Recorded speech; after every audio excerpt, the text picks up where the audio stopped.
we're very happy to have Jeffrey Wells with us right now on M&A TV, and he is a cybersecurity expert, actually a czar. How would you describe your role? Well, my job is to advise both companies and the government entities in the state of Maryland on all things cyber. So whether that comes with finding financing for a new cyber company, or addressing cyber threats, or managing the relationship with NIST, the National Cybersecurity Center of Excellence, or the NSA. That falls in my category, I guess. I think that job security is inherent in your job since things are always changing. How difficult is it to stay ahead of this? I don't sleep very much. I think that goes with the territory, and it really is about staying on top. And there's a lot of research that goes into the work that I do. And I'm a hacker by trade, so it's fun to know what you're doing and stay ahead of that by playing in that arena almost every night. Very interesting. Well, of course, consumers have been hard hit by some pretty big breaches. You know, it was Target and Home Depot, just to name a couple. How is the cybersecurity industry really addressing all of this? Well, the cybersecurity industry, and I'm going to call it the cybersecurity industry with a little c. So those are the companies that are manufacturing products or services that address cybersecurity threats. There are a lot of solutions out there that can meet that need. The challenge is for companies like Target, for Home Depot, or even big enterprises like JP Morgan to really understand what the threat is. This is not a network threat. It's not a technology threat. This is really about the human factors that are involved, and technology is just the tool, just the vector for that problem. You know, in many companies we're told to change our password every month, which is more annoying because you can never remember what your password is. But are passwords becoming obsolete when it comes to protecting us? Well, it is, and the reason why is that the password has become so complex in order to address certain security or the hacking aspect of it.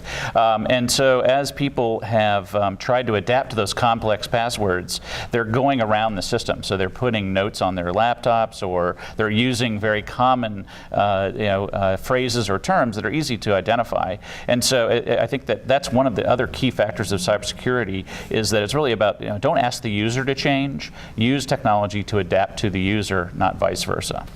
Earlier you said something to me that I had no idea about, and I'm sure that many people don't either, that we think of cyber, we just think of our computers. But really, these security threats can be anything. You mentioned a hearing aid. Yes. Well, yeah. My hearing aids, my son hacked my hearing aids. It is anything, and it's not about network, it's not about the computers, it's about data. So it's securing the data, whether that is the data that tells my hearing aid to communicate with a phone, whether that's the data that tells an automobile to stop. It's all about the processing of that data, and that's what we need to secure. What would you say the biggest threats are, and where are they coming from? The biggest threats, I'd say, there are two aspects. There are countries that are using it for industrial espionage, using it part of their national security threats that are in other parts of the globe that are trying to steal intellectual property. So I think that's probably one of our biggest threats. The other part that most people don't understand is that a lot of these cybersecurity issues are just in bad design. So the legacy issues, the way that software was written in the past, it just had to be good enough, and that has created some of the problems that they can't test every line of code, and that's where some of the problems come from.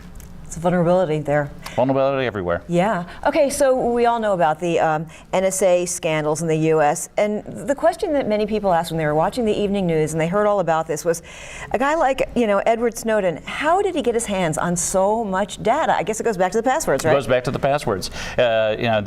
He didn't have access to all that information. He just looked over people's shoulders, stole their passwords, stole their credentials, and managed to get in. And low tech. Very low tech. That's probably the greatest message, if I can share, is that cybersecurity is not about the high technology. It's really low tech. The most common vector usually is the one we least think about.